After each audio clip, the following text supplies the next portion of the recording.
Good morning and welcome. We'll be getting started here in just 1 minute.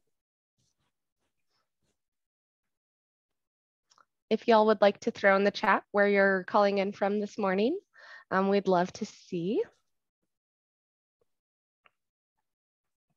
And to make sure that everybody's seeing where you're calling in from, make sure to change the "to" from all panelists to all panelists and attendees so everybody can see where you're calling in from.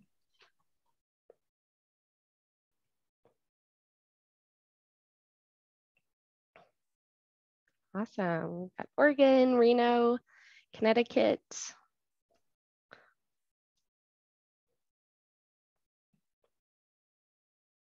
Simon out in London. Ooh, Munich, Germany. Fantastic. Awesome. We'll give it just another minute here for some more folks to join.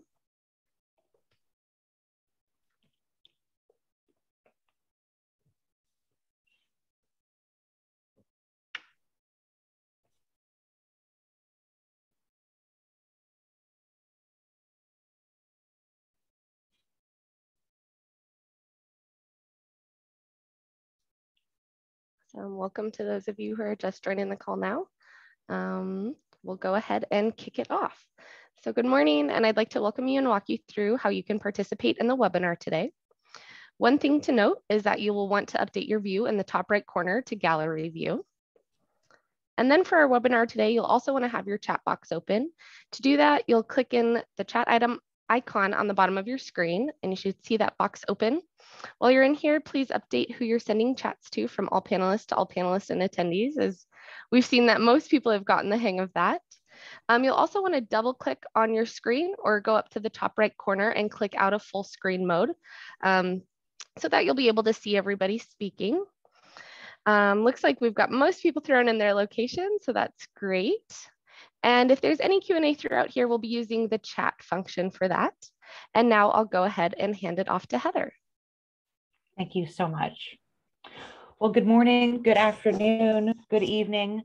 My name is Heather Dooley, and I am the chairperson for IMWomen. I am absolutely thrilled to kick off our personal branding workshop today, sponsored by the IMWomen IMWomen Committee. As chair, I'm so grateful for the work that our committee has done this past year. We are leading a campaign to socialize the importance of gender parity in the data center industry. Our goal is to reach parity by 2025, and IMWomen have been driving the industry in bringing awareness and education to increase recruitment and advancement of women of the digital age. We have a fun and inspiring agenda today. We start with Marisol, our D&I executive sponsor, who will walk you through best practices and our fellow MRGs we partner with. Then Amber will touch upon what we've been up to at IMWomen and the Gender Parity Challenge, followed by a fireside chat, which I'm super excited about, with Andrea Garrison from Microsoft, who will share her inspiring story of personal branding. So with that, I ask you to roll up your sleeves, to get engaged, to have a fun and creative workshop where we discover your personal brand. It's time for you to invest in yourself. So please hand it over to Marisol, and she'll walk you through the D&I committee partnership. Thank you so much.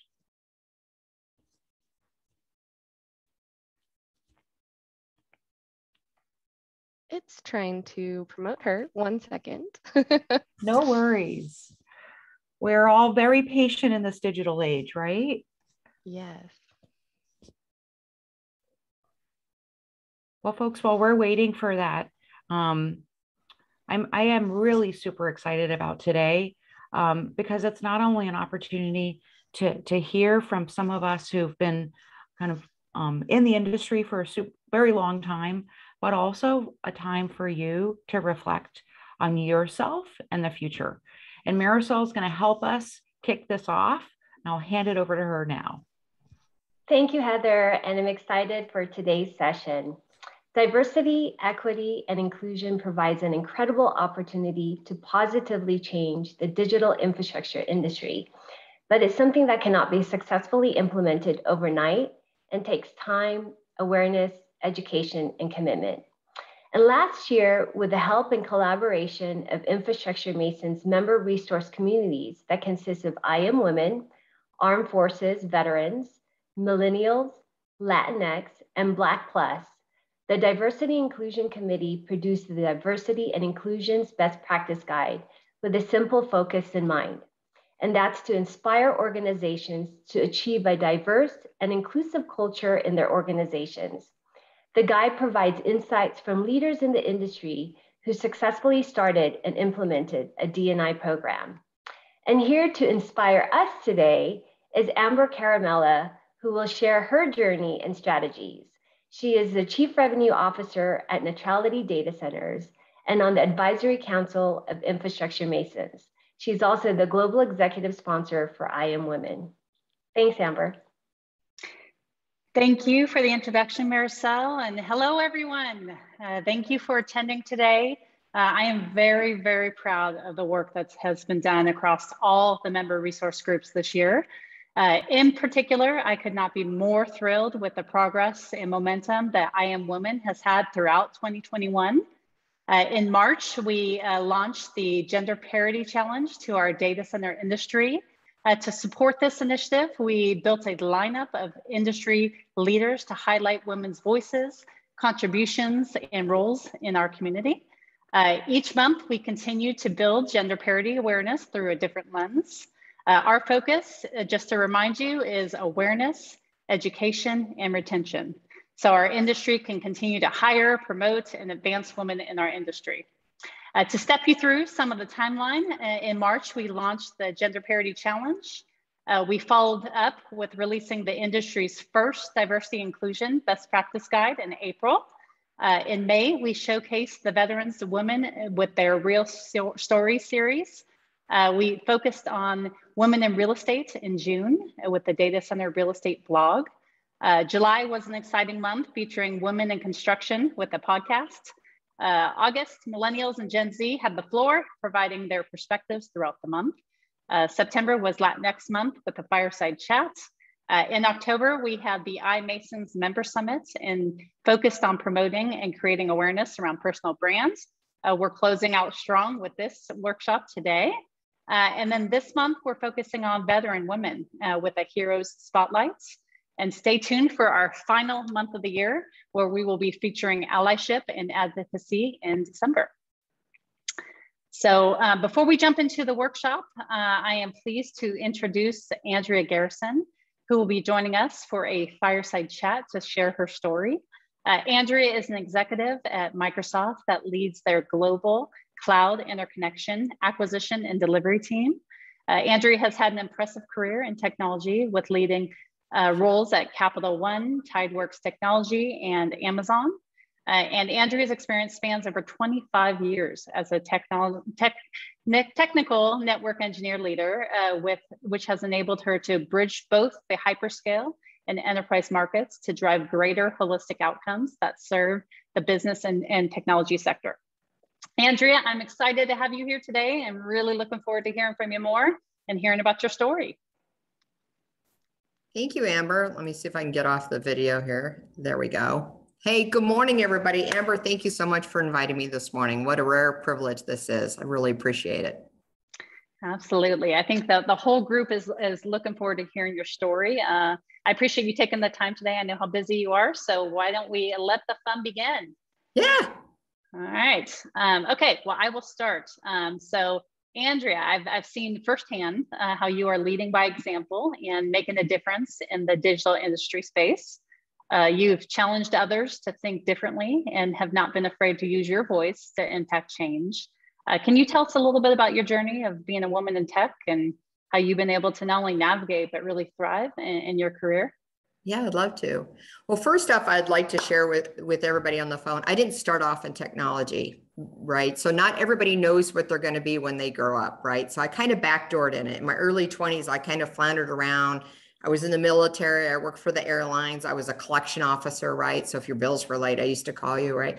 And I ended up working with voice response systems, which are big, giant call centers. And I found out I really liked it. It was very mechanical. It was better than getting yelled at on the phone, to be blunt. And then what ended up happening is because I was learning it so fast, the early IT teams just kept handing more and more off. So I changed my college degree and I went into technology.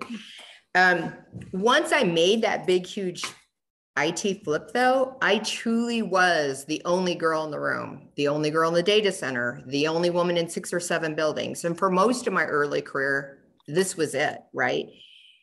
So it was a very unique perspective to be in very much a male-dominated world. Even though I had served in the military, it's very different when you are the only woman, especially when you end up in leadership and you still are the only woman, right?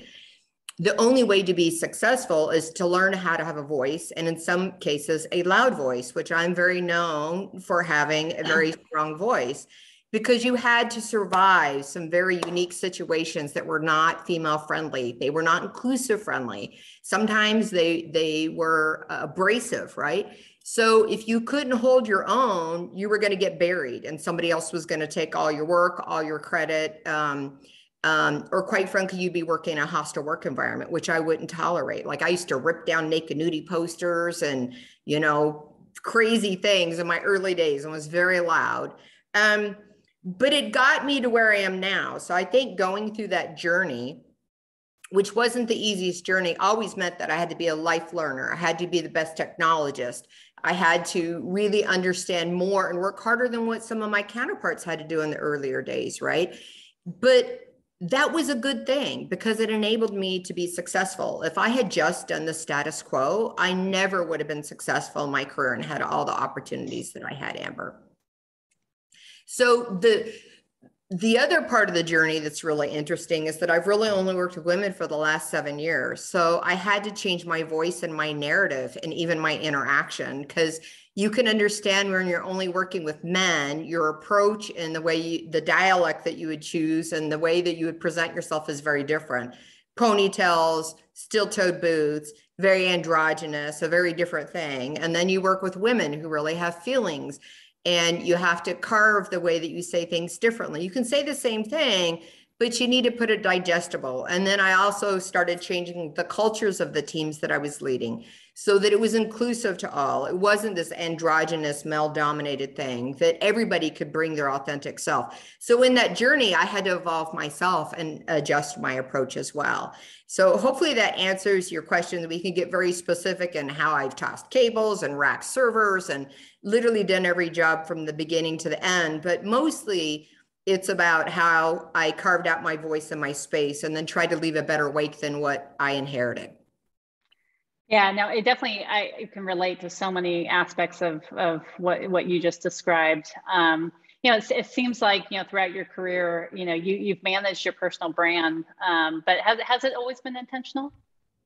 No, Amber, actually, in my early years, I wasn't worried about my brand or anything like that. I really thought that the job was doing the job and the job would speak for itself. And that it's not that that's not true, but as you're going up through your career, if you don't own your narrative or understand what what's going to separate you or be distinctive from others, sometimes your job won't be enough. And part of your job is learning how to self-promote, understanding what your strengths and your weaknesses are, and then understanding is how other people perceive you, the way that you want them to perceive you. Does it match up or does it not match up, right? So I think that's, as I've moved up in my career, especially the last 7 years, it's been way more intentional than in my younger years. Yeah, it's funny how we have to evolve, you know, just as we learn more about ourselves, it seems natural that we do that. Why are you so passionate about personal branding? Well, I think that when you have really good, strong branding and you know who you are, you're able to communicate and inspire people around you. So either one, they can identify with you, or the other piece is that you've created a distinctive brand about yourself as how you're as a thought leader or whatever. And ladies, and gentlemen, I'll be really honest. The more that you move up in your career, the less opportunities there are. There's only so many positions at each level. And if you're not distinctive with who you are, and if people don't recognize your name, if they don't, and recognize it in a good way, not in a bad way, but if you don't create that for you, then I can promise you, you can do a great job. But if people don't know who you are, some of the opportunities out there won't be laid, or you won't be considered for it because they just don't know who you are. So at some point in time, you have to own your journey and create your own distinctive branding, if you will. Yeah. And it's funny, you know, my experience is, you know, once you get it and you actually start working on it and seeing the impact and establishing your personal brand, you know, there's other unintended consequences that come from that. So once you've established your brand and started making the impact, how'd you deal with the haters and the naysayers out there? Well, you know, you're always going to have a peanut gallery. Everybody that's successful in life is always going to have a peanut gallery. And even if you're not successful in life, you're still going to have a peanut gallery, whether you like it or not. We all have it. You just have to decide when you have the haters and the naysayers is to try not to listen to it personally. Try to see if there's some truth in what they're saying that actually is a growth opportunity for yourself, right? Is it something that you should be developing in? Because sometimes your naysayers can also become your best advocates if you really listen to what's being said. Then if it really is rubbish, learn to let it go off your back like water on a duck. Just because somebody's saying something doesn't make it true for your authentic self. But you do have to decide, is it the truth or is it not?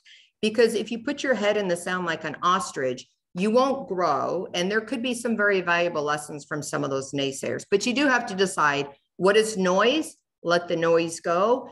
And if there's something that really would aid you in your own personal growth or your team's growth or whatever, you should give some credence to it and decide if it's noise or not. And then don't hold a grudge. Just let it, if it's not valuable, let it go.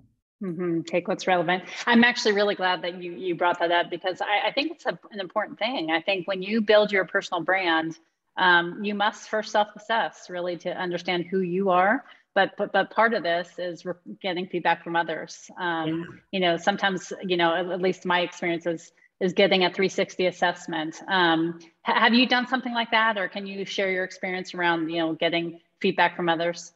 I have, and I actually do 360 assessments. I've done it every couple of years because just because you've had it once doesn't mean you're not evolving or changing, right? So different parts of your life or different jobs or different plateaus or highs, whatever you want to call it, you should definitely have an intentional 360. My advice though is that when you do a 360, don't just invite your cheer squad. You really have to invite even the things that cause you to bristle, because if you don't do a holistic look and review, you'll have a very biased view of yourself. And sometimes you will even have people that really love you, but they only understand how to develop other people with ruinous empathy. And what I mean by that is they will always tell you when you do great, but they're so afraid of hurting your friendship or your relationship that they won't tell you where there's an improvement opportunity.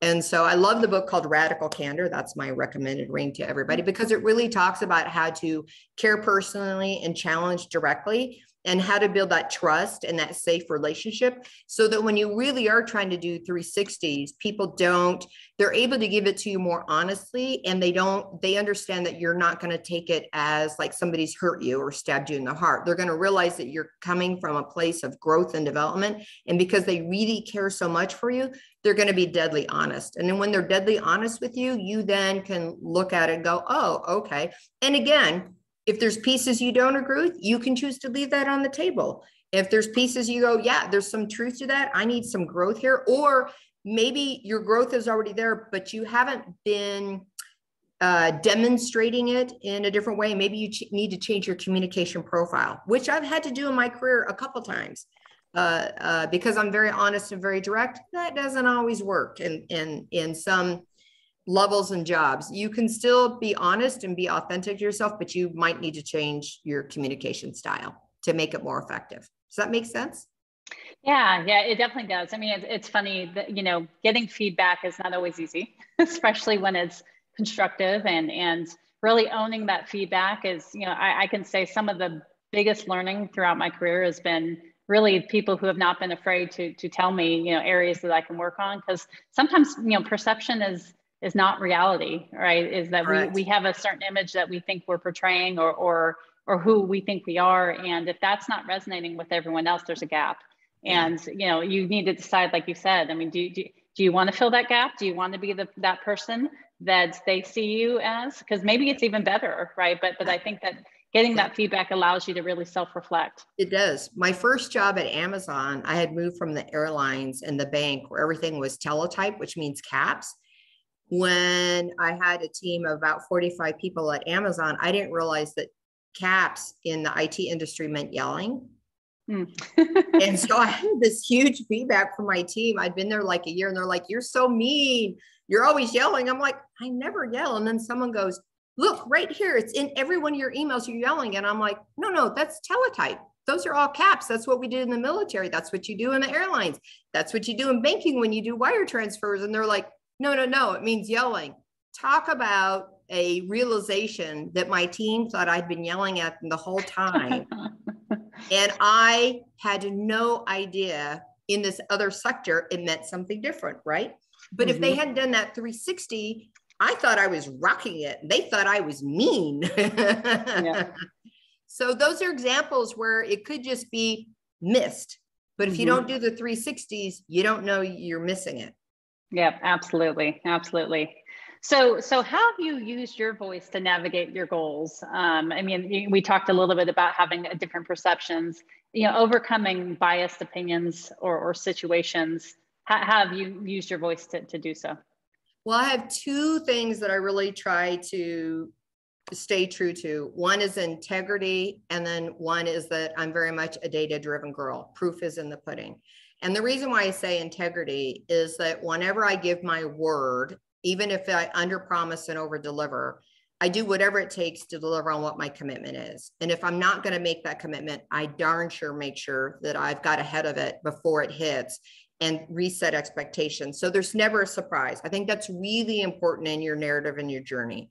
Then the second thing is that everything I do, I make sure I've driven data analytics behind it, or I have the reporting, because when you give a PowerPoint, if you cannot show the data behind it, or you're raising your voice in an uncomfortable forum, and maybe your voice isn't the same as everybody else, you really do not want to put your head out there if you really don't have your data. So I'm very much a data analytics girl. I make sure everything, every story, every journey that I go through, the data supports whatever I'm voicing. You can be the loudest voice in the room, but that doesn't mean you need to be the loudest voice in the room. You better know and understand what you're saying and make sure it's golden before you open up your beak. Otherwise, you've targeted yourself for something that would not be a good platform, or once that gets attached to your name, it's very hard to undo it. So for me, those are the two things: honor what I say that I'm going to do, and, you know, make sure I've got the data that backs it up. Yeah, you speak to my heart on that one. If you talk to anyone from my team, I am a data-driven person. I think data drives strategy, but I think it also, you know, it drives confidence, right? Because you come from a place of facts, and you know, I think it's great. It builds credibility and confidence. So I love that. Yeah. So you know, you've been doing this for a long time. How long did it take you to gain the respect and the trust to make an impact at Microsoft or even, you know, Amazon or Capital One? You know, each of those companies are very different. You know, every company has its own longevity, and it depends on if it's a startup or an enterprise or the years that it's been in business. So I'll explain to you what it took for my journey, but for everybody else's journey, it might be different. So one of the things I would love to share with everyone is, don't just assume because this is what it took for me, that's what's going to take for you. Everything's a little bit different, right? So I will say at Microsoft, it was about a year and a half before I really had the trust and relationship with others outside of my organization. Microsoft's a very large company, right? And you know, my first year out, it was pretty challenging. Microsoft has been going through this great cultural change, allowing for all voices to be heard and really looking at biases. But I will say Microsoft is an older company. And outside of my organization, there was a lot of internal biases for, I wouldn't say the good old boys club, but definitely if you'd been a lifelong Microsoft person, there was more trust and belief than if you were an outside. I'm not saying it's that way now. It's definitely been 3.5 years of helping build a culture for good and breaking down bridges and trying to get all the towers to work more interlinked. And we've had great success at Microsoft. We're certainly not done with that, right? But the first 1.5 years was a little challenging. I had great support within my own organization, but my particular team that I work on bridges 3 different organizations. So it wasn't just about your tower. It was really about developing a voice and respect outside of that. Amazon, 90 days. It was a startup company. I started with them when they only sold books. We moved and we ran so fast. The company was such an innovator at that point in time. And it was either you could take the fire hydrant hose or you couldn't. Capital One, I'd say within the first 6 months, really had the impact that was completely different. So again, very different companies, very different life cycles, very different sizes, time and age. It really, you know, it really depends on what that is. So hopefully I answered that fully. Yeah, I think you know the biggest thing I think for the audience here is that you know, it doesn't happen overnight. so we have to be patient with ourselves. You know, that the first step is trying, right? We're all here today for that, is spending the time, taking the time and investing in ourselves. But it's a daily cadence, and you got to work on it. And sometimes, you know, we forget, and but it doesn't happen overnight. And I think you also brought up a good point of it's company size, right? I mean, some companies culturally, right, a top-down culture can impact that time. So you know, you got to be wary of the company and the dynamic, and maybe you're doing the right things and you just need to continue to do them, or it's going to take longer, or you got to pivot. And you know, but I think it's a good point that every company is a little bit different. Yeah. And I would also say with that, if you are in a company, you're trying to change the culture in some way, it is a journey. It doesn't happen overnight. You do have to set the bar, the pace, and make sure that you're being consistent. And I'm telling you, people will come. If you have organizations or even smaller teams or a tower within your company, if you get one that can really start looking at the way that they're creating a culture for good with inclusive voices and diversity of mindset and thought and culture and languages and color, it takes a little bit longer to get those things together. But once you get them together, they're much more impacting teams and organizations than before. But it as other teams see it or other organizations see it, they will adopt it. The talent will naturally come over, or they'll want to start mimicking or taking pieces of what you've built and interjecting it in their own world. But it's a while. Those things do not happen overnight. So you have to have the tenacity to stay with it. Yeah, definitely leading by example. Mm-hmm. So, you know, you brought up a book. I love reading. I'm all into the Audible now. It allows me to consume massive amounts of information. How did you invest in yourself, in your career, and how do you continue to develop and evolve?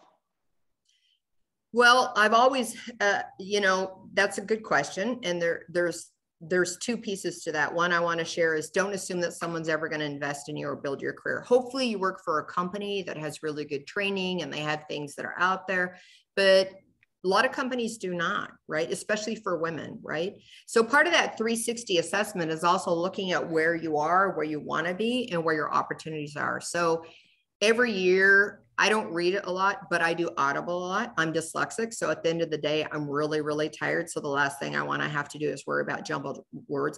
But I usually listen to 15 to 30 books a year. And those books are, sometimes they're business books, sometimes they're psychology books. A lot of them are technology pieces that I'm doing because I'm a life learner. And those things always help round you out. I have a tendency to listen to them in the car because I don't like talk radio. Or I listen to them at night and I'll journal on them, right? Then the other thing I always make sure I do is I've kept up most of my certifications. I have a CCIE and MCSE, and to me, keeping my technical sharpness is important to me. So I always try to understand what's going on. And I probably carve out, you know, probably 80 hours at least every semester where I'm intentional and I do something towards it. And then I have other things that I do, like on vacation or whatever. I may take a little extra time. But the bottom line is, if you want to stay in technology, you can never quit learning. If you're really passionate about it, regardless of whether you're a database administrator, you're an engineer, you're a programmer, whatever it is, technology never stops. And so if you're wanting to lay on your skills, or even if you work in sales, if you don't stay up with it, you're not going to be ready for the next leap, and you won't have the same opportunities. So the biggest thing is be a life learner. Constantly invest in yourself. Yeah, I think that's such a good point. And I love the word intentional that you said, because you really do have to be intentional. I think we learn obviously every day. We learn from our successes, our failures, but being intentional about learning different things, I think is so important. It's funny because every single day, we have the opportunity to set out time and really self-invest. And I think when you think about things like reading and going to workshops like this, it does inspire people. It gives people the opportunity to reinvent, and it at least for me, it's motivating. So I would try it, everyone and out in the audience, is even if you're tired and you've had a long day and you're done and you just want to sit in front of Netflix and just be mindless, try to invest in yourself and read and see if it inspires you or fulfills a need because you took control and you did something about it. You'd be surprised at how much time, if you're intentional about it, that would have been wasted time. You really aren't missing out on anything. It doesn't mean you have to miss your kids' event after school or this or that, but all of us have downtime that if you can do it in 15, 20, or even 30-minute increments, you actually will probably learn more than if you try to sit down for 2 or 3 hours. 45 minutes is about the time the brain quits kicking out and says, I'm done with this, right? So little itty bitty pockets along the way actually is more effective than trying to just say, I'm going to take a whole Saturday, and then you can't because XYZ has happened in life, right? Yep, I agree. Little nudges every day. Yeah. So changing gears, have you had a male or female mentors or sponsors throughout your personal branding journey? I have. Everybody has mentors and sponsors, whether they realize it or not. There's a difference between a mentor and a sponsor, and I think that's really important, right? A mentor advises the mentee on maybe deficiencies or opportunities that they can grow themselves, and a mentor can be for a period of time, maybe 90 days or 6 months, or it could be multiple years, depending on what your mentor and mentee have agreed to. And a sponsor is really an advocate, right? They can be in a position of experience or authority. Sometimes it's senior level executives, and they basically make sure to market or sponsor you throughout your career. Sometimes you know who they are. Sometimes you don't. When I was young and ignorant, I used to think I did it all on my own. I didn't have a sponsor. And, when we grow up and we get a little more mature, we realize, we've had sponsors the whole time, because nobody is successful by themselves. We all learn off the backs of our teams, or we had senior mentors or sponsors along the way that have invested in us, whether you realize it or not, if that makes sense. So yes, I've had both mentors and sponsors. Haven't had any female sponsors until I came to Microsoft, though. Most of my historical support was from men, and it was fine. It's what I had. It was at hand, and I'm very grateful for the male sponsors and mentors that I've had in my life. Yeah, it's very, very interesting. I will say I've had a lot of sponsors and mentors throughout my career as well. A lot of men, right? Especially early on when there wasn't as many females like you and I in the Yep. room to help. But it's definitely good because there's diversity of thought even there with the male and female sponsor or mentor, because they come at it from different lenses. So Exactly. I'm curious. So you've had them your whole life, whether it be a mentor or a sponsor, but did you purposely seek out a sponsor? Yes, there's been 2 different times where I've actually asked for someone to sponsor me, right? One was at Capital One, because I took on a very large organization that had been outsourced, and I knew that the job I was hired for was going to be very difficult. So I definitely And I had just moved to the East Coast, so I didn't know a lot of people. So I definitely sought out a sponsor there. And then I also have a sponsor. I have two sponsors at Microsoft, really. So Christian Bellotti is one, and then Noel Walsh is my other one. Well, awesome. And thank you for the sponsors out there, because they make the difference, right? They everyone, pay it forward. So being a sponsor, having a sponsor, it's just, we all learn from one another. So I think that's fabulous. Yep, it is. And it takes some of their time. So be appreciative. If they're unidentified, don't just assume they're not out there. Listen and watch. You might be surprised, and you may be able to determine who your sponsor is.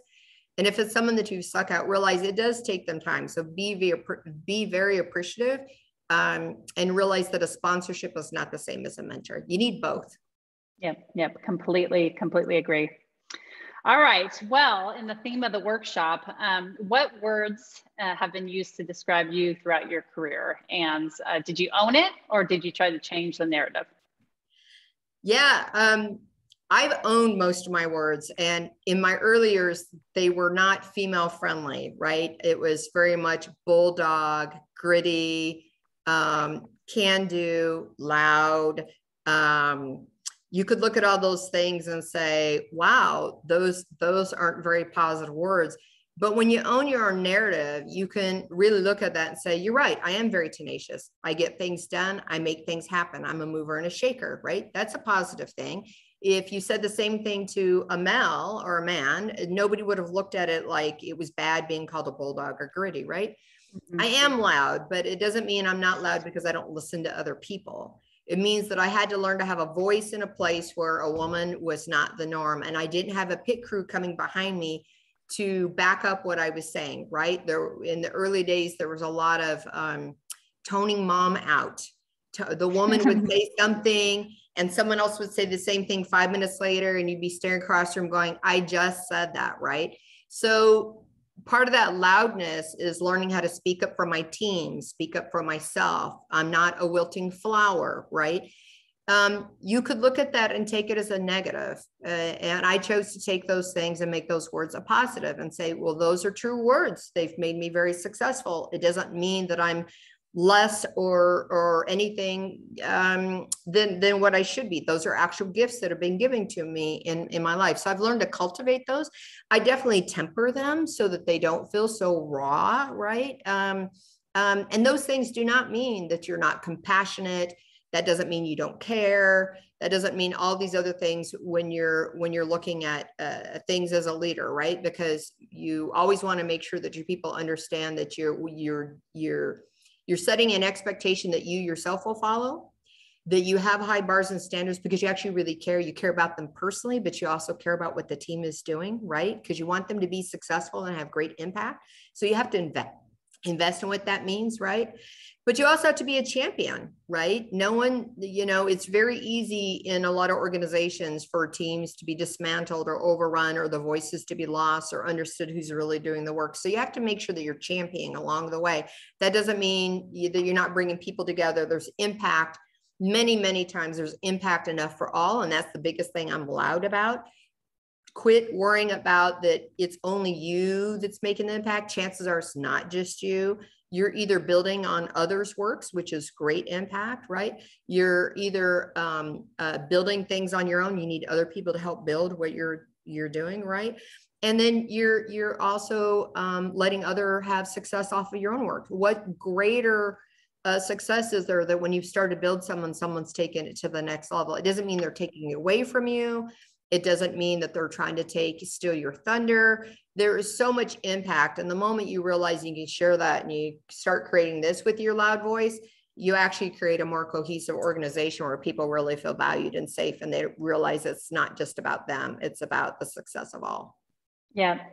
I love that you owned your words, because it's, as we start to kind of self-assess, what we think, whether it be our confidence, our weaknesses, we may get our insecurities come out sometimes.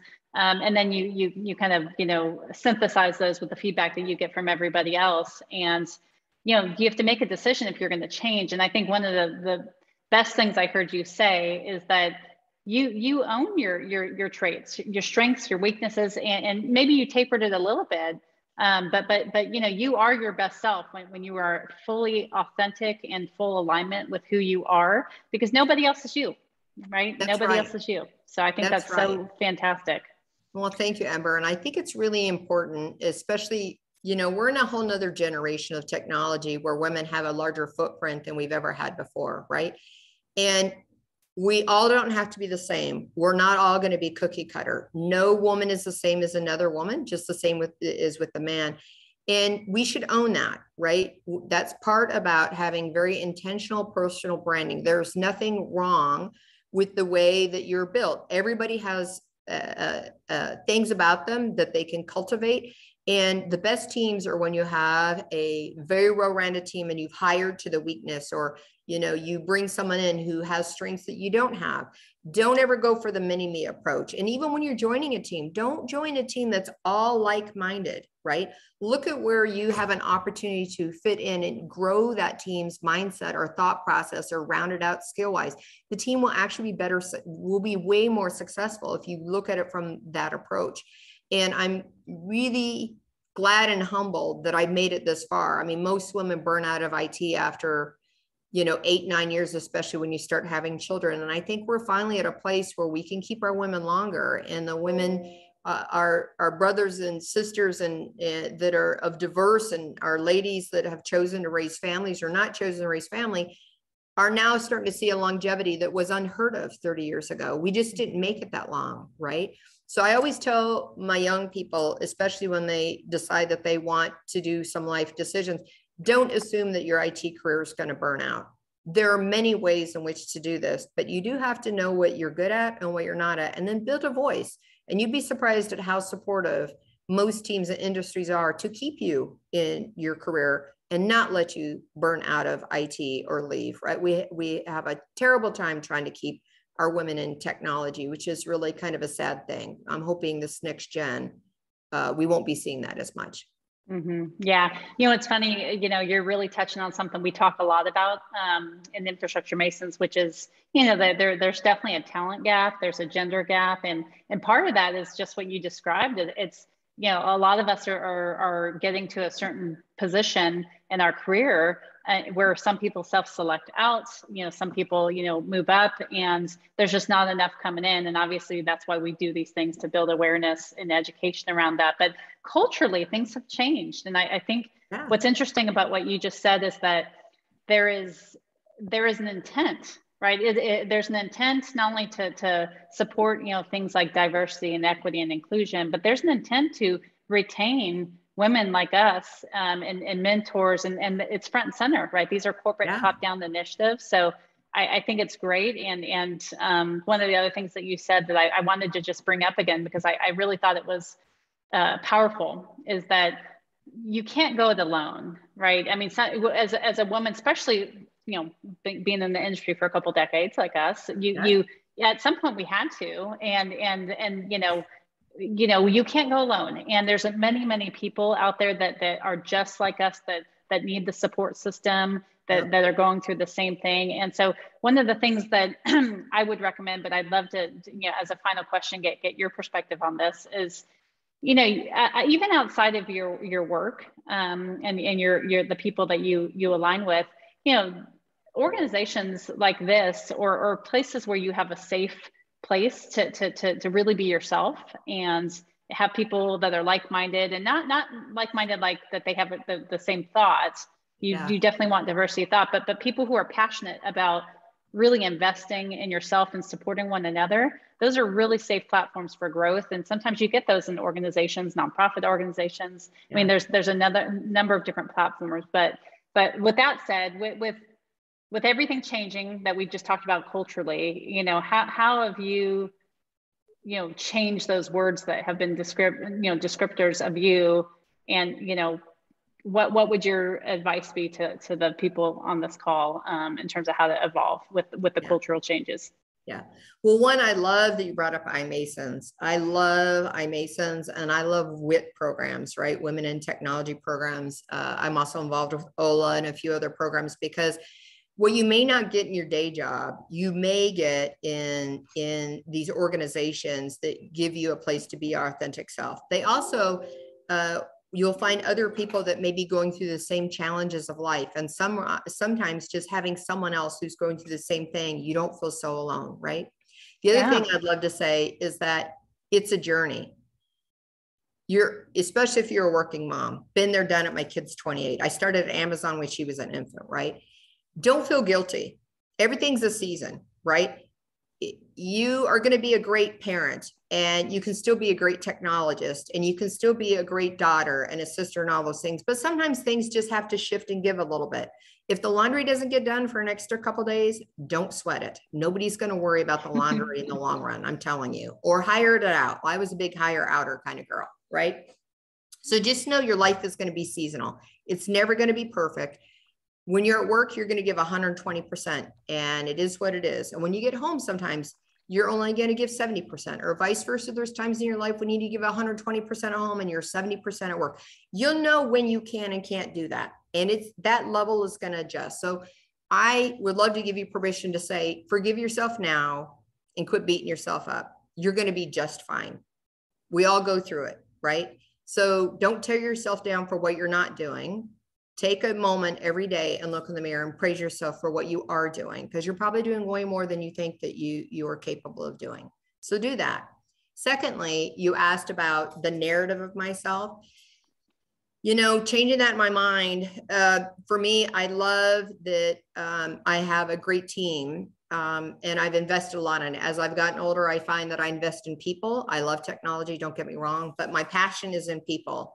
And I never would have thought that when I was 20 or even 25. I always thought being a leader was a pain in the butt kind of thing to do, because I thought it was babysitting, which it's not. But when you're young and inexperienced, your thought process is different. I was so into getting the job done that was more important than the people. And as I've matured and grown up, I realized that my passion is really in the people more than the job. And that doesn't mean the job doesn't get done, because if you really invest in people and you invest in them wisely, they will get the job done, right? But that growth of watching people move is infinite. Whereas technology, when you've been doing it for 35 years, it's the same thing, new brand. I'm not saying it's not moving forward, but it's just the next reiteration. But for my voice, I'm quite fine being a tenacious bulldog go-getter, and I'm quite fine being loud, because I find that I'm an advocate. That voice has allowed me to be an advocate when I've had people in my life that were dying, and I could hold up the voice in the ICU room and have candid conversation with doctors and nurses, because I wasn't that shrinking flower. So I've used it in my personal life. I've used it command and control situations where things would have unraveled if it didn't have someone who knew how to compartmentalize and analyze things in a very fast way and figure out how to do it. It doesn't have to be a negative. You can choose what you're doing with it. Do I know how to be quiet? Yeah, believe it or not, in my personal life, I'm an introvert. If you ask my family about me, I am not the party goer girl. I don't get to know everybody. In my professional life, I do. I go and make the rounds, but every night I need 2 hours to myself, and I don't want to see another human being but my book and my dog or what have you, which is really surprising to a lot of people. They think I'm a complete extrovert, but it's something that I've developed as part of my loud voiceness that was needed to get me through my career. That doesn't surprise me at all. And so there's so many good gems in what your answer there. So I just, some of the things that I just really appreciate that you say is, and the theme of the workshop, right? Investing in people. It is so important. And I so appreciate that you do that. And I'm sure your team appreciates that you do that. It's funny how as you get older and, we seek recognition, which is good. It's great to get recognition, but it's so rewarding to see people grow around you and investing in people. And it's, there's no greater than that, than sharing your experiences and stretching people. And I think it's fantastic that you do it. And it obviously definitely goes along with the theme for today. So what a great way to close it off. So with that, I want to just say thank you so much for participating today. I think I can speak for everybody. I loved hearing about your personal journey.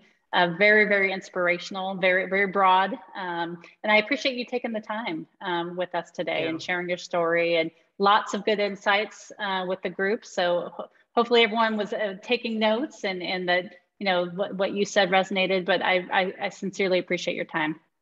Yeah, thank you, Amber, so much. And I really love iMason. So anytime I can be of help, and thank you for listening to my little history, my little journey. It was a privilege to be here with you, and so excited to see what the rest of this morning holds. Thank you, everybody. Thank you, Amber. Thank you. Thank you. Okay, I will now transition to kicking off our personal branding workshop. And I'll pop in for one more second. As a reminder, if you weren't here at the very beginning, if you could please either double click on the screen or go to the top right corner and exit out of full screen mode. And then make sure that you're in gallery view so that you get to see all of our amazing panelists at the top of your screen. And they'll start popping up here shortly. Great, thank you for that reminder. All right, well, I am really excited about today's workshop about defining and promoting your personal brand. It is such an important topic that can impact all aspects of our life. Personal branding is about deciding to take an active role in the direction of your career. It's about expressing your authentic self and allowing you to be the person that you're meant to be. Creating your personal brand allows you to self-manage your image and make the most of your unique traits. Our goal with this workshop is to provide insights and tools that you can use to start your own personal branding process. So I would recommend to getting a pen or a piece of paper so you can take notes if you haven't already. Today's going to be an exciting day. So continuing on our focus and presence of personal branding, I'd like to invite some of my IMWomen peers to participate in our personal branding workshop and provide their experience and thought leadership. So to kick things off today, I would like to make some introductions to these fabulous women that are leading by example every single day. Starting with Heather Dooley. Heather is a data center executive that has held various roles at Google, Microsoft, New Edge Networks. Heather has been a trailblazer in our industry and made a material impact for infrastructure masons over the last year. She took the role of IMWomen chair and has been instrumental in spearheading our vision as well as our overall execution. She was also nominated for the IM 100 and the Diversity and Inclusion Award and was just appointed on the Infrastructure Masons Advisory Council. Next, Marisol Saridi. She is a principal at Teledata, one of the founding board members for Infrastructure Masons.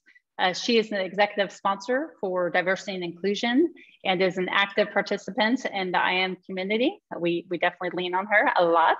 And she's responsible for executing the gender parity campaign initiatives with the rest of the IMWomen.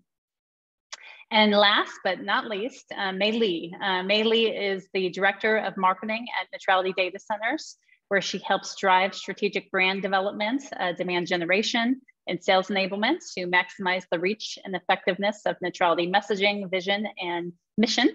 Mei has also been a member of Infrastructure Masons for 2 years. So thank you, ladies, for participating today.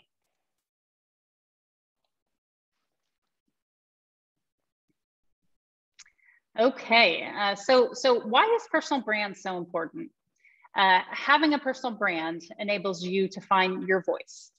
This workshop can really apply to anyone. However, some of the content will be coming from a woman's perspective and challenges we face, not having the confidence to have a brand or presence, to have a voice, to achieve our own personal goals and to really be our best authentic self. A few years ago, I was inspired by Carla Harris's story during a 2016 Makers Conference, where she shared how she took control of her career and her personal brand to really change people's perception of her. Despite her efforts, she continued to get passed up for promotions and because there was a perception that she wasn't tough enough. And she knew this wasn't accurate, but somehow others' perception of her was not aligned with who she really was. She talked about making a conscious decision, a conscious effort to put together a plan to change this narrative. So she talked about the root cause of her situation and really described it into 2 fundamental areas that limited her success. One being professional currency and the other one being relationship currency. Both are highly important in advancing your career.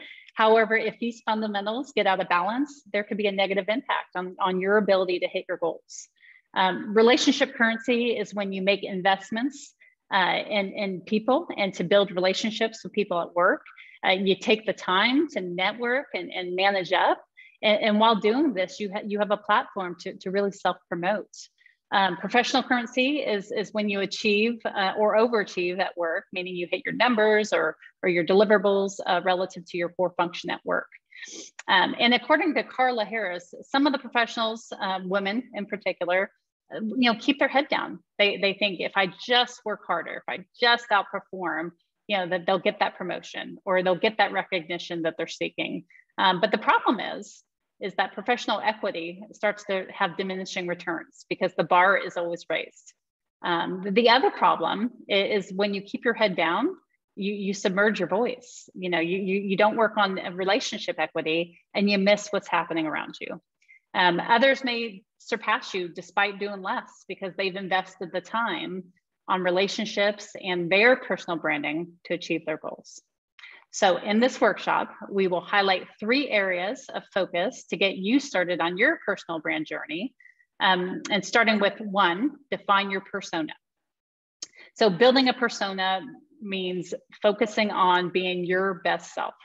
It starts with the self-assessment to understand your unique attributes, strengths, weaknesses, accomplishments. And you also need feedback from others. One recommendation that I found to be extremely helpful is getting a 360 feedback analysis. I would just want to, if you don't mind, Amber, I really think it's important to get that analysis. Andrea brought it up as well. And one of the things that I'd like to echo from what she had mentioned, and I think it's important for us to all consider, is that it's important to cast a really wide net or a broad net when it comes to getting that feedback.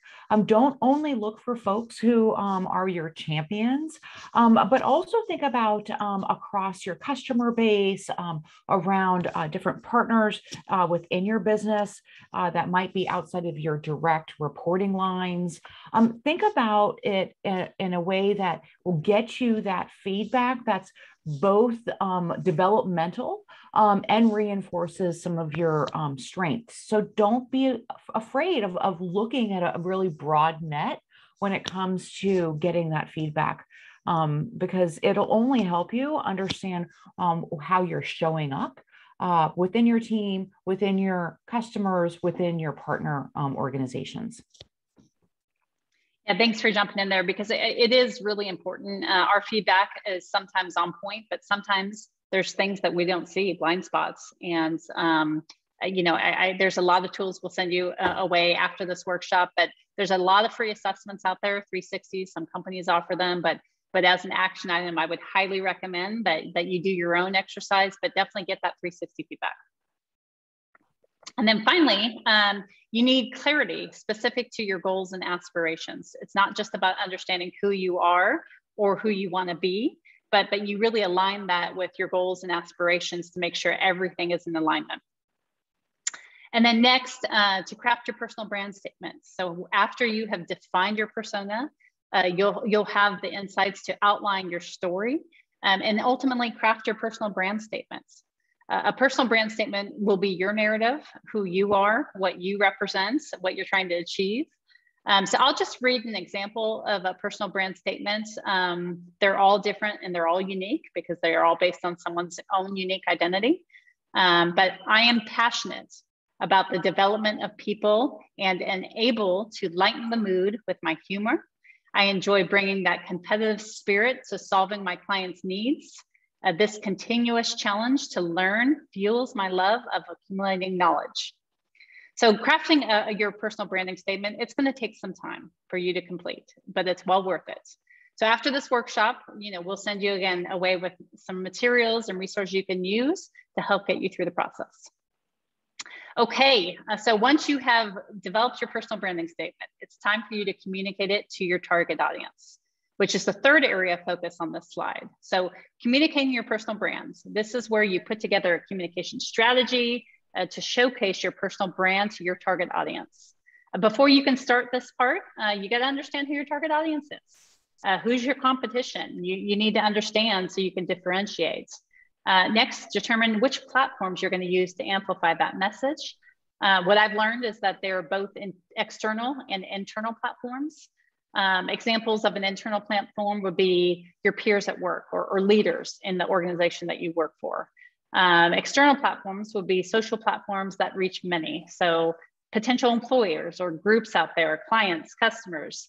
And the way that I look at that is really one-to-one versus a one-to-many.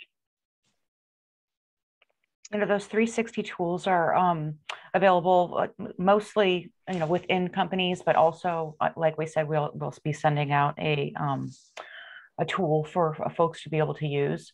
As I think about this work, right, we're talking about the self-assessment, the words and the narratives that we use, and also gaining feedback, regardless of whatever platform. But I think it's important to step back and Andrea touched upon this, and I thought it was so perfect that I want to highlight it again. She talked about, some of the words that were used to describe her and earlier in her career and how she owned those words. But she made a really strategic shift, and I want to point it out to folks. She might have been called gritty or a bulldog. And believe me, Andrea, I'm right there with you, sister. I've been in the same camp. But she turned it into tenacious.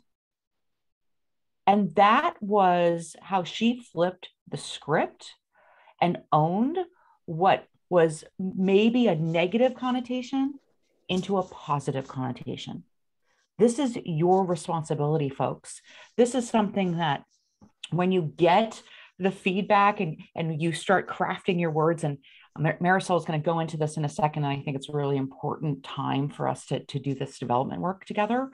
But remember that you get to own what the definition of those words are. So there could be a different connotation when it comes to male or female, or, and another example that I've heard is like women being called ambitious. And for some reason, that has got a negative tone to it. When really, that is someone who is, self-aware, who's driving their career, who is thinking about the next step and how to continue to develop. So spend time with that feedback, spend time with your words, and think about flipping the script and making sure that you're owning the impact of the words that are used to describe you and the words that you use to describe yourself. So with that, I think that Marisol is going to talk about some of these words and what gets exciting about, choosing these words and how you develop your brand. Thanks, Heather. Let's wait for there you go. And so when you're looking at the slide, and if you were able to view yourself from an outsider perspective and observe your behaviors at work, with your friends, or on social media, how would you describe yourself? And you'll see on the slide some common words people have used to describe their personal brand attributes. But what words do you feel would best describe your personal brand? And I'd like everybody to try it. I'd like everyone to write down 3 to 5 words that you feel best describe your personal brand in the workplace. And while you're thinking about your examples, I'd like to share my journey and words that come to my mind that describes my personal brand. And that's reliable, dependable, and execution. So when I started out in the technology and consulting industry 16 years ago, I learned the industry, because it's in consulting, relied heavily on 2 things, and that's relationships and trust. And being new to the industry, I joined and launched local chapters for many data center organizations to help me connect with people in the industry and build relationships. And I worked extremely hard behind the scenes and was responsible for executing events and program initiatives for many of these organizations. And I became known as someone that was dependable and reliable. I also ended up producing my own technology convergence conference, what many of the participants may know me as. And as I grew my connections in the industry, I also had the opportunity to advance my career, where I started as an entry-level position and worked my way up to becoming an owner at Teledata. And throughout my journey, I learned that putting in the work effort was not enough. And Andrea mentioned earlier in her fireside chat that she has a loud voice, and that's who she is. But that's not my personality. I don't have a loud voice. That's not who I am. But you also don't have to be loud to be confident and be heard. And one of the important things I learned early on in my journey was just use your voice and be your authentic self. Like Andrea had mentioned, everybody is different, and just make sure you advocate for yourself. Nothing's cookie cutter. Just be yourself. And I remember one day I asked the co-founder at Teledata why he gave me the opportunity to become an owner when I haven't even been at the company for as long as my other colleagues. And he simply told me, because Marisol, you proved yourself, you earned the respect from your colleagues, and you asked for it. And so I guess my message is, you will never know if you don't ask, and just take that risk. And now that you have your words, how do we communicate them to the masses? And I'd like to hand this off to Mei Lee to walk us through communicating your brand. Thank you, Marissa. So whether we realize it or not, or intended to or not, we have all been cultivating a personal brand since the moment we were able to communicate. We are constantly sending and receiving communication signals that help us understand the world and others around us, orient our position in the world, and make impressions on the connections that we form. And every form of communication, whether it be indirect or direct, verbal or nonverbal, an action or an action not taken, is a message. So creating and exchanging and understanding these messages is the art of building life's narratives. Everyone here is an author of their own personal narrative. The question is, how do we ensure we are active protagonists when we are authoring the chapters of our own lives? Are you monitoring the dissemination of your story and the perception of your brand? So I'd like to ask the audience, when was the last time that you Googled yourself?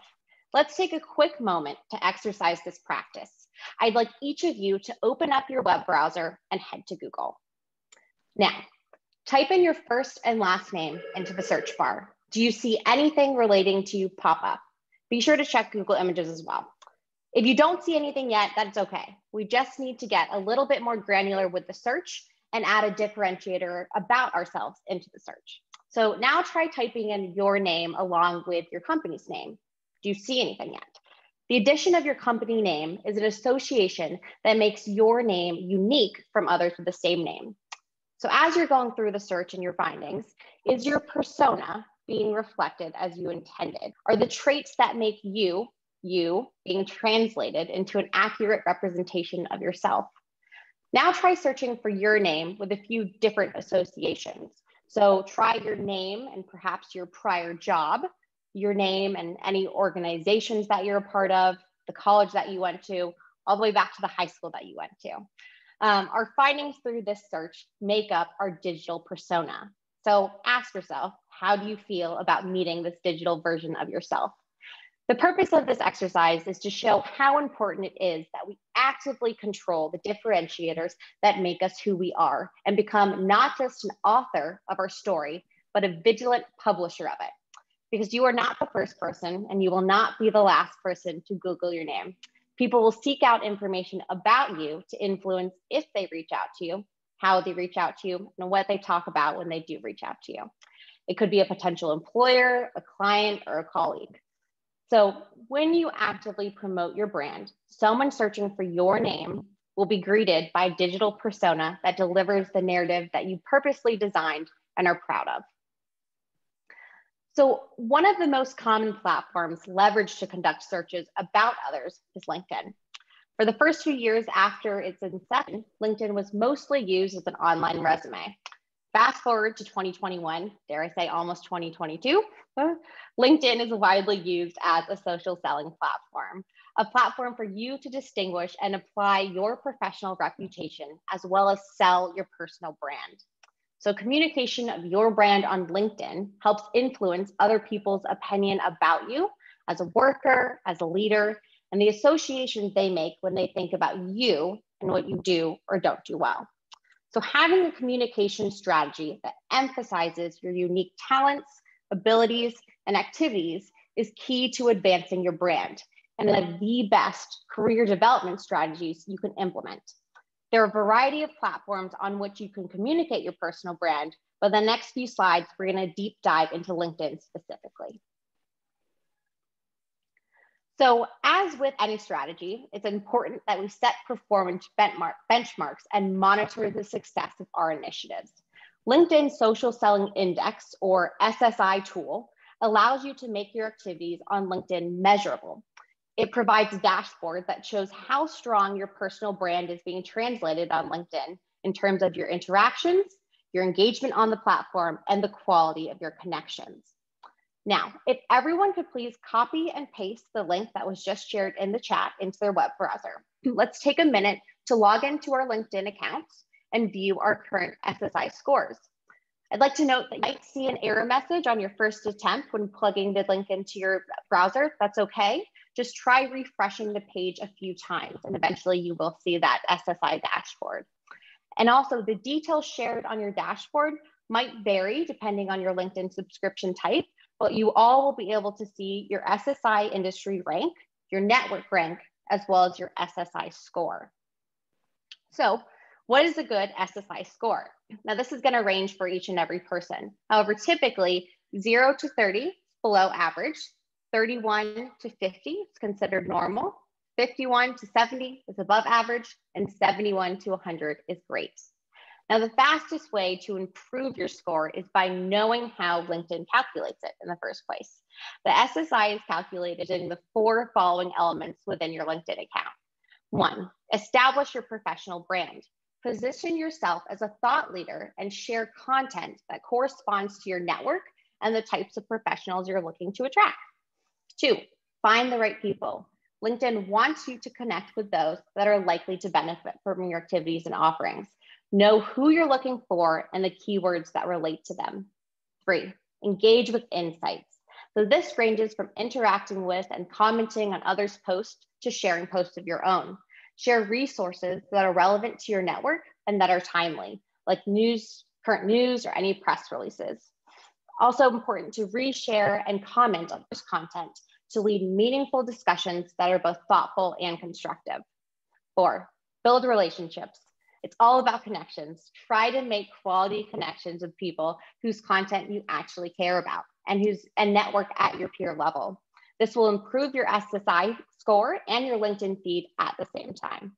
So the next few slides, we will deep dive into best practices that help elevate each section in your SSI score. So the most common mistake individuals make is simply ignoring their profile and not ensuring it's updated and complete. This is your opportunity to stress your unique personal brand. Profiles need to be more than just a digital resume. They should actively help you cultivate a reputation with your followers as a trusted advisor who can bring them fresh insights. So 1, have a current high-res picture. People clicked on your profile because they want to see who you are. So give them a clear picture of the face behind the brand. Profiles with pictures receive 36 times the amount of messages and 21 times the amount of views compared to profiles without a picture. Professional headshots get 14 times the amount of views compared to just a standard photo. So really invest in that photo and give your brand a face. 2, make your heading your title or a mini value proposition. If you want to make it a mini value proposition, consider weaving in the brand words that you arrived at during the exercise earlier. Now, the About You section, I always recommend going for a 3x3 strategy. And by that, I mean aim to have 3 paragraphs. Within each paragraph, aim to have 3 sentences or less. So in the first paragraph, reiterate your profession and your value proposition. And then the second, provide a snapshot of what you do and how you deliver on that value proposition. And then the third, include any passions or organizations that you're a part of and that contribute to your unique identity. Visual content. Provide visual content that helps the viewer understand what it is you offer and how you're associated with their world. Consider leveraging LinkedIn's feature on top of profile to pin one of your posts to your profile. Now, pinning a featured post that highlights your achievements or skills really helps attract those target audiences by demonstrating that you understand their motivations and can speak their language. Experience. Now, in this section, you want to emphasize how you enabled a positive impact throughout your professional career. And this is your opportunity to show how your actions turned into results. Join groups. As stated earlier, we cannot grow in a silo and we can't go at it alone. We need others to help us evolve, and we want to contribute to the evolution of others. So how do you find the right groups? Do your research. It's not stalking if they're putting the information out there. See what groups your peers are part of, your competitors are part of, any influencers they're part of, and consider joining those groups as well. Ask your mentors or sponsors for group recommendations. It's also a good idea to join groups that cover larger industry trends so you can stay constantly informed on any news and events. Groups really provide a great source of content and inspiration and ideas that are just waiting to be shared and interacted with, and expose you to a network that is closely aligned with your brand and can help elevate your brand. So recommendations. It's the recommendations from past bosses, colleagues, coworkers, business associates, or employees that help define your career reputation and offer social proof of expertise. If someone sends you praise via email, direct message, or spoken verbally on a call, quickly thank them and ask them if they're comfortable writing that feedback as a LinkedIn recommendation. So LinkedIn's algorithm will prioritize the order in which posts appear on a homepage feed based on personal connections, interest relevance, and engagement probability. In addition to an optimized profile, which we just covered, there are a few tips and tricks to make sure your posts are being featured at the top of your network's homepage feed and top of mind for your network. So one, know your audience and share content that is relevant and interesting to them. Relevance can apply to formats too. So for example, LinkedIn members prefer to engage with rich media. And by that, I mean posts with images get twice as many comments as posts with just text. Overall, LinkedIn videos earn 3 times more engagement than posts with just text. Strive to increase post engagement by increasing the number of people who will see it. So to drive eyeball traffic, try the following when putting together a post. Tag relevant companies and individuals related to the post. Use keywords strategically, include relevant hashtags, and if you're sharing an article or a blog, make sure you include that link in the post. So 3, the LinkedIn algorithm rewards engagement, especially posts that inspire conversation and elicit a call to action. When people comment on your post, comment back. If someone reshares your post, like it or leave a comment to keep that engagement going. So 4, one of the best ways to engage and encourage interaction is to post at times LinkedIn members are online. So generally, the peak time of LinkedIn use is at noon and from 5 to 6 p.m. The optimal time to post is between 7 a.m. and 5 to 6 p.m. And if you have big news that you want to share, aim to post it on Tuesday mornings, since the most clicks and shares occur on Tuesday from 11 to noon. So lastly, make sure you're reviewing your post performance, your interactions, and your social selling index score. Determine what is working and what is not so you can pivot your strategy accordingly. As Andrea said earlier, let data help drive your confidence and your communication strategy. So successful communication of your brand across any platform, any environment really hinges on your commitment to openly, proudly, and consistently be your authentic self. So I'll now hand it back to Amber to highlight the daily practice of self-investment and investment in your community to leave a better wake than the one you inherited. All right, thank you, May.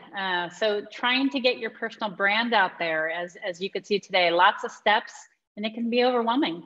if you don't have a plan. So I highly recommend that you develop a daily routine to start investing in yourself every single day. So setting aside 30 minutes a day to work on many of the concepts that we talked about today in the workshop can materially impact your career, but also impact your confidence. It's important to work on building both your professional and your relationship currency.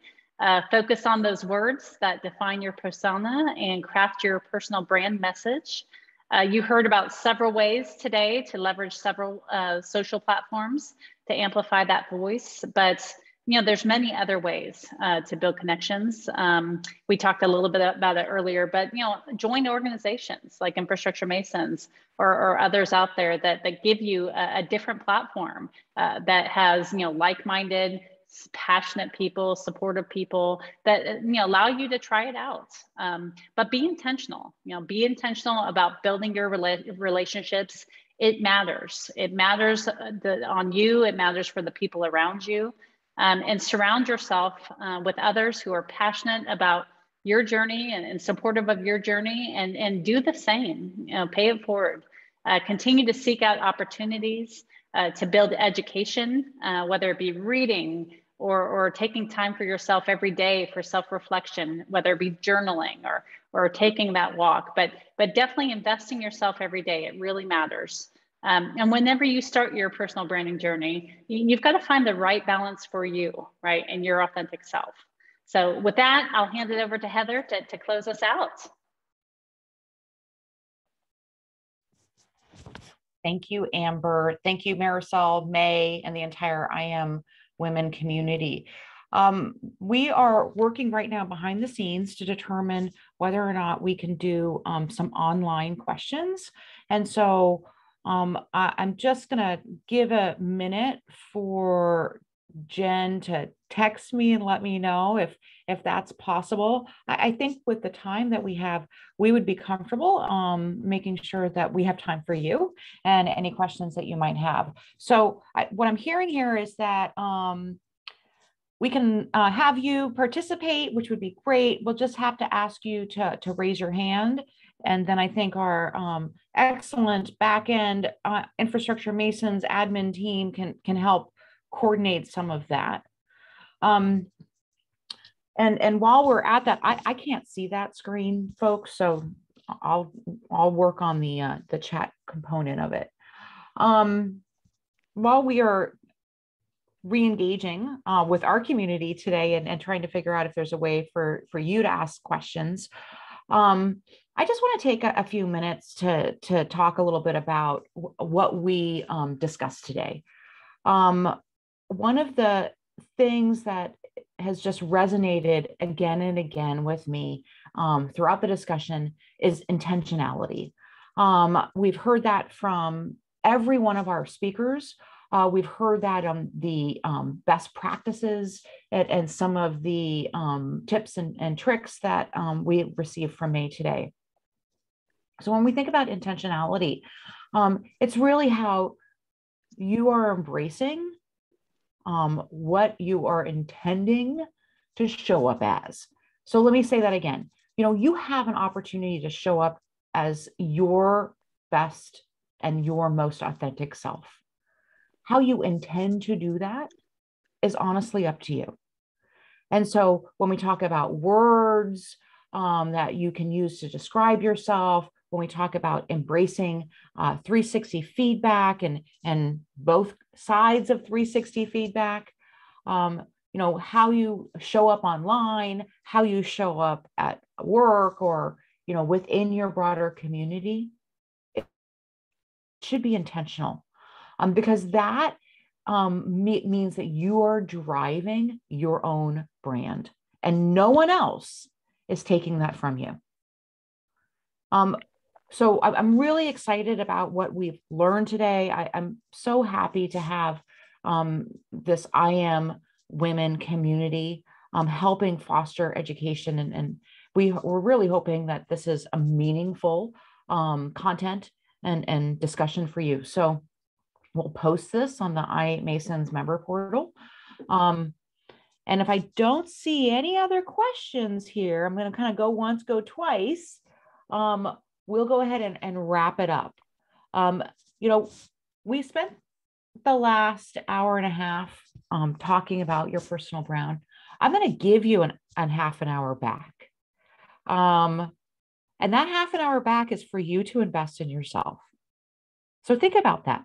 It's on your calendar. Step back. Think about what we've talked about today, what we've learned today. And this is now an opportunity for you to invest in yourself. I also want to invite you to join the Gender Parity Challenge with iMasons. We are asking this industry to step forward and actively participate in building more gender parity at the company level, at the department level, at your team level. And so it's critically important that we get more voices around the table for the future of this industry.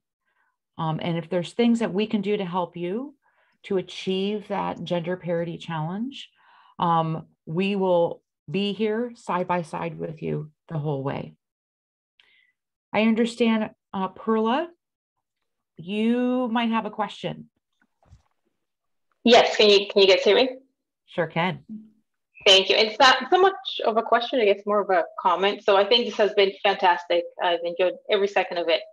I'd love to see maybe more of this in a maybe shorter setting. I don't know how realistic it would be for us to potentially partner up with some of the women that are in higher roles or in leadership roles within the industry, with some of the women like myself that are more mid to lower management in our roles, just to get some more mentoring or feedback on our branding and stuff like that, or tips. Maybe just spend like 30 minutes once a quarter or something like that. I don't know if that's something that's been done before or that you would consider throwing out there to the group. Perla, what a wonderful idea. Thank you for your input. We are in the process of planning for 2022, and I think you just hit upon an excellent opportunity for us to continue to build upon the education and retention in this industry. And so I will ask my colleagues, and I'll make a note of it. Let's bring that great idea forward and see how we might be able to integrate it into our 2022 planning. Great, thank you. Absolutely. Any other questions we might be able to help you with or address today? Well, on that note, I encourage you to use social media to tag Infrastructure Masons, and also use the hashtags I'm for Gender Parity and IMWomen. And then we can build even a broader campaign and a larger community.